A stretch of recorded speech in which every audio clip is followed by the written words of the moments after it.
नमस्कार, विंध्या टाइम्स में आपका स्वागत है। मध्य प्रदेश के लिए राहत की खबर है। 10 दिन में पॉजिटिविटी रेट 5% घटा और नए संक्रमितों से रिकवरी रेट ज़्यादा इंप्रूव हुआ, ज़्यादा लोग डिस्चार्ज होकर घर पहुँचे। जहां एक और 30 अप्रैल तक ये उम्मीद की जा रही थी कि मध्य प्रदेश में संक्रमित एक्टिव केस जो हैं वो 1 लाख के ऊपर रहेंगे, लेकिन पिछले कुछ दिनों से 10 दिनों से देखा जाए तो रिकवरी बहुत अच्छी है। मध्य प्रदेश के लिए राहत की खबर है। भोपाल में लगभग 2300 बेड खाली हुए हैं, अस्पतालों में अब अवेलेबल हैं।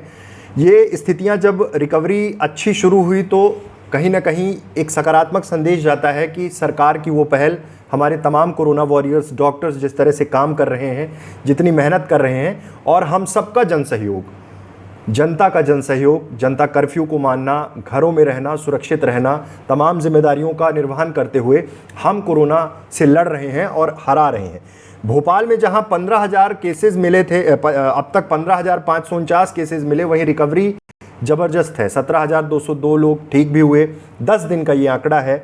रिकवरी बहुत अच्छी है। ग्वालियर में 10 दिनों में 11,469, तो वहीं रिकवरी 9,631। ये नए केस जैसे मिल रहे हैं उसके आंकड़े देखा जाए उसके इतर तो रिकवरी बहुत अच्छी हो रही है। इंदौर में 16,310 नए केसेस जो 10 दिनों में रिपोर्ट किए गए, उससे 15,901 डिस्चार्ज हुए।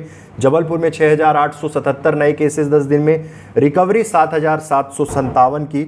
ये बहुत अच्छी बात है, सुखद बात है कि जिस तरह से रिकवरी हो रही है, ये हमारे प्रदेश के लिए बहुत अच्छी बात है। 25 अप्रैल से अगर हम देखें 4 मई तक तो रिकवरी रेट बहुत अच्छा रहा। पॉजिटिविटी रेट लगातार घटता गया। संक्रमितों का जो एक्टिव केस की संख्या है 23%, 23, फिर उसके बाद अब 18 पर हम आ चुके हैं, मतलब 5% सीधे तौर पे घटा है। एक दिन में रिकॉर्ड 66,000 से ज़्यादा की जो जांच की गई है, इसको भी समझना बेहद ज़रूरी है कि आखिर ये जांच क्या है। मध्य प्रदेश में जहां पिछले दिनों 24 घंटे में 12,421 नए केसेस आए, 86 मौतें हुई, 41% से ज़्यादा रैपिड एंटीजन टेस्ट हुए, इसलिए ये रिकॉर्ड बना। इसको समझना बहुत जरूरी है कि रिकॉर्ड सैंपलिंग का मध्य प्रदेश में आखिर सच क्या है, कैसे ये रिकॉर्ड सैंपलिंग हो रही है, क्योंकि आरटीपीसीआर में टाइम लगता है, एंटीजन में आपको तुरंत रिजल्ट मिल जाता है। मध्य प्रदेश में 10 में 4 सैंपल जो हैं, अगर एक एवरेज निकाला जाए तो 10 अगर टेस्ट हो रहे हैं तो 4 सैंपल रैपिड एंटीजन से किए जा रहे हैं, इसलिए ये आंकड़ा इतनी तेजी से बढ़ रहा है। 29 अप्रैल को 59,708 टेस्ट हुए थे, 30 अप्रैल को 60,835 टेस्ट हुए, 1 मई को 60,487 टेस्ट हुए, 5 मई को ये आंकड़ा जब 68,102 होता है, तब ये सवाल खड़े होते हैं कि ये रिकॉर्ड सैंपलिंग कैसे हो रही है। ये रिकॉर्ड सैंपलिंग एंटीजन के कारण हो रही है। ये एक नया रिकॉर्ड मध्य प्रदेश में बना है। बहुत सारे लोग एंटीजन पर की रिपोर्ट नेगेटिव आने के बाद भी आरटीपीसीआर कराते हैं। ये टेस्ट के वैलिडेशन पर जो सवाल खड़े होते हैं, अगर आपने एंटीजन कराया है और आपको लक्षण हैं, तो फिर आप आरटीपीसीआर की ओर बढ़ते हैं, दवाइयां लेना शुरू करते हैं। लेकिन फिलहाल जो व्यवस्थाएं हैं, सीटी स्कैन की बात होती है, आरटीपीसीआर की बात होती है, एंटीजन की बात होती है, उन व्यवस्थाओं के तहत मध्य प्रदेश में एक नया आंकड़ा, मध्य प्रदेश में 68,000, पिछले 5 मई को 68,102 कुल टेस्ट किए गए। ये रिकॉर्ड सैंपलिंग है मध्य प्रदेश के दृष्टिकोण से।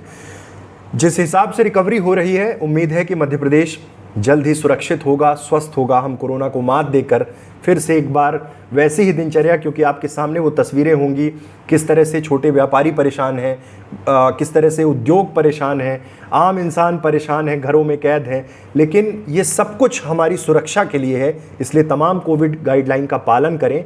मध्य प्रदेश में रिकॉर्ड सैंपलिंग हो रही है, मध्य प्रदेश में रिकवरी अच्छी हो रही है और अब धीरे धीरे कर स्थिति नियंत्रण में आ रही है। एक्टिव केसेस कम हो रहे हैं, रिकवरी हर दिन अच्छी है।